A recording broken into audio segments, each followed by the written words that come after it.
In this lecture, we will see one more technique of transferring control between web pages, and that is using a request dispatcher object.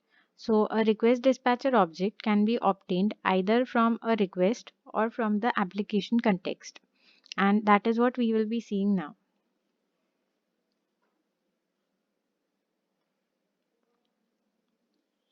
So request dispatcher is it belongs to javax.servlet package, and the request dispatcher object will act as a wrapper for the resource which is located at some given path. So wherever we want to send our request to, that path will be wrapped inside the request dispatcher object. And using the request dispatcher, we can call two methods. One is the forward method and other is the include method. So when we use the forward method will be used to forward the request to a resource. The control will be sent to the other page. And in case of include, the include method will include the response of the resource in the current file. So the resource that we are using can be dynamic or it can be static, which means it can be some servlet or JSP, or it can be a plain static HTML file.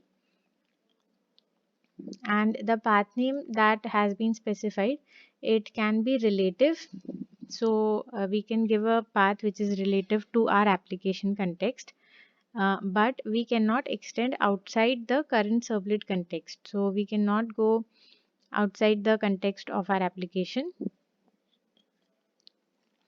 And in the path, so if the path begins with a slash, it is interpreted as if it is a relative path, and the path will be considered with respect to the current context. The method that we will be using will return null if the servlet container cannot return a request dispatcher object. So we'll see how we can get the request dispatcher. So this is the method get request dispatcher, which belongs to the request object, and it will the path that we are passing here is the URL pattern of the new servlet where we want to transfer the control to. So this is the path, and in return we get a request dispatcher object. So RD is the request dispatcher object, and we can call the include method or the forward method on using the request dispatcher. Both the methods accept two arguments. One is the HTTP servlet request and the other is HTTP servlet response. So the request and response objects of the current servlet will be passed to the include or the forward method. Now what does the include method do? So it will include the response of the another file.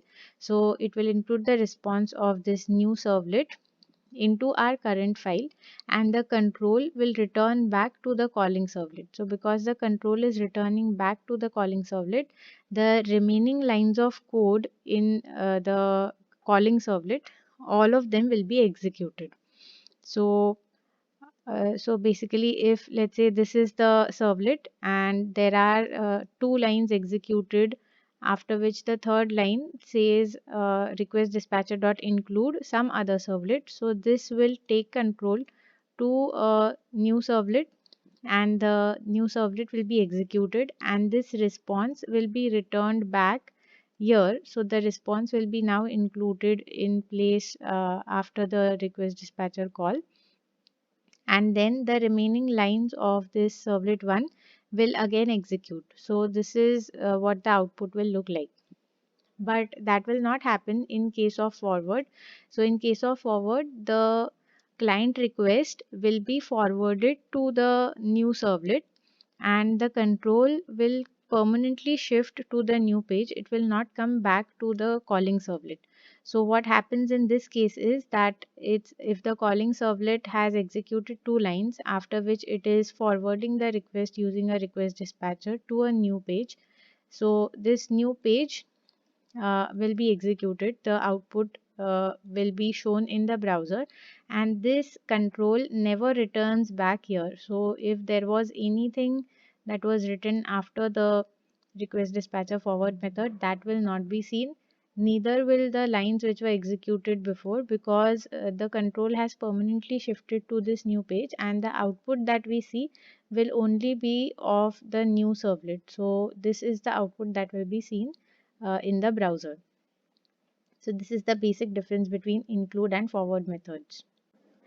Another way to obtain a request dispatcher object is using the servlet context. So when we obtain a request dispatcher object using the servlet context, we can extend outside the current servlet context. So we can go outside our current web application, and we can forward our request to some other servlet which is present in another web application. So that can be done using get servlet context.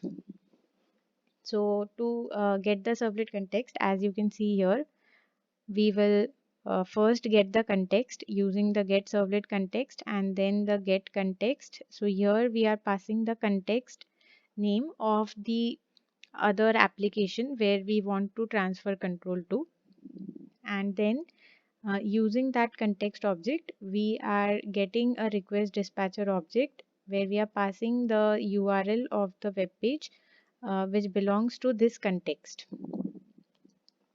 And then we call the include or the forward method using the request dispatcher object. So the basic difference between the request.get request dispatcher and the context.get request dispatcher is that using the request dispatcher object obtained from the request object, we can only transfer control within our own web application, and using the context, we can transfer control to another context, that is another web applications as well. Now we will be making some changes to our previous login application to see the working of request dispatcher. So in place of using the form tag for transferring control to the display student servlet, we will be using a request dispatcher. So to obtain a request dispatcher, we will be writing the code request dispatcher rd is equal to request.get request dispatcher, and here we will be passing in the name or the URL of our servlet, destination servlet. So it is display student list. Now once we have obtained the request dispatcher, we can simply call the include and forward methods. So first we will see the output of the include method.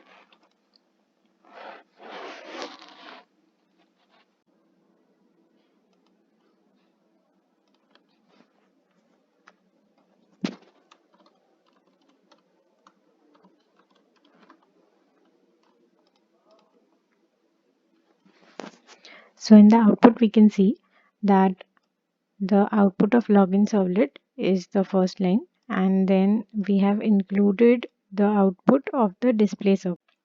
One thing to note here is that the URL will always remain that of the login servlet, as you can see in the address bar.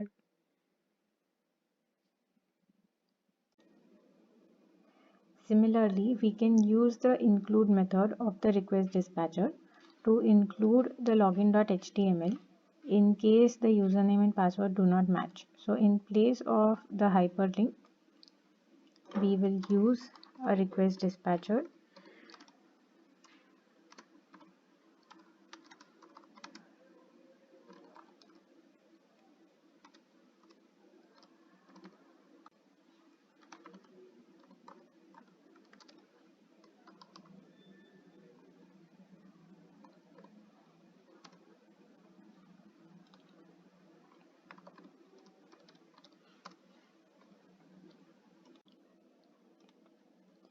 On entering incorrect username or password here.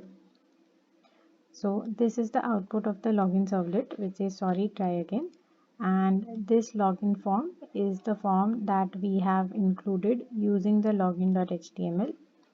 And thank you is the line that we are printing in the login servlet after the else block. So as you can see, this these two lines are the output of login servlet, whereas this part is the output of the login form. And we can again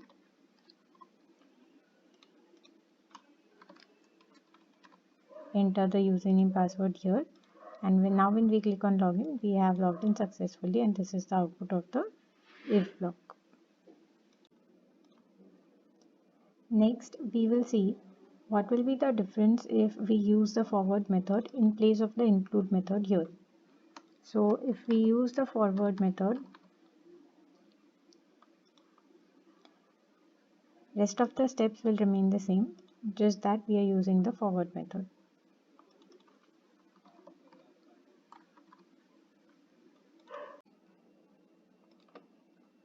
So now if we enter the wrong username or password, so as you can see, the form had been submitted and the page has refreshed, and we have come to login servlet. So in the URL you will notice that the URL has changed to login servlet. So this file is not login.html as it was earlier, but since we have forwarded the request, so that is why we cannot see the output of the login servlet. So we can only see the output of the file which is included.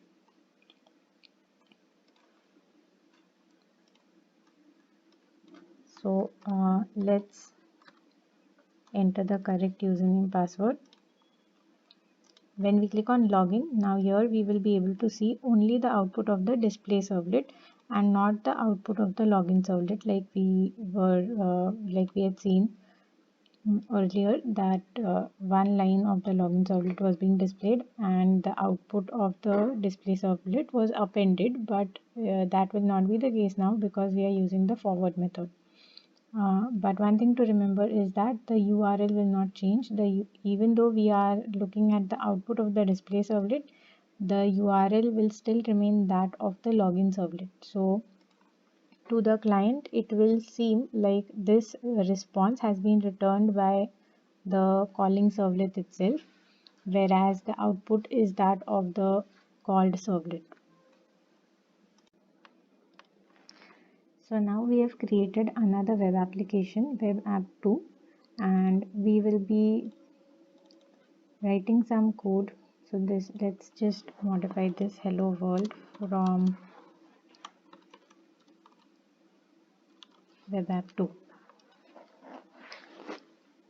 Now what we will be doing is, from our login servlet,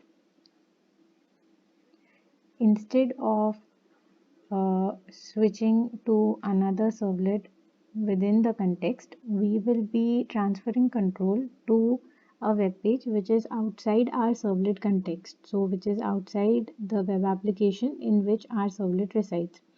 So that is why we will be sending a request to the web app to index.html file. For that, we will be using the context object. So as we had seen earlier, to get the context, we will use the code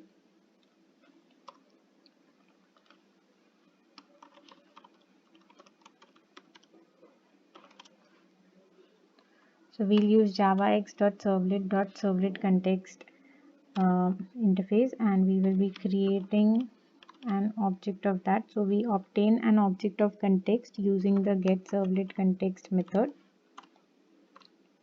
and from that we will get the context of the web app 2. So for this we will need to know the context path of the web application 2.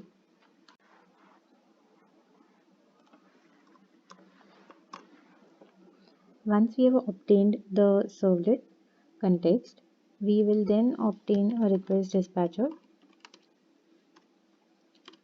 So request dispatcher rd1 is equal to context dot get request dispatcher, and here we will pass the name of that resource, so that is index.html, and then we will call rd1.include. So now when we run our application,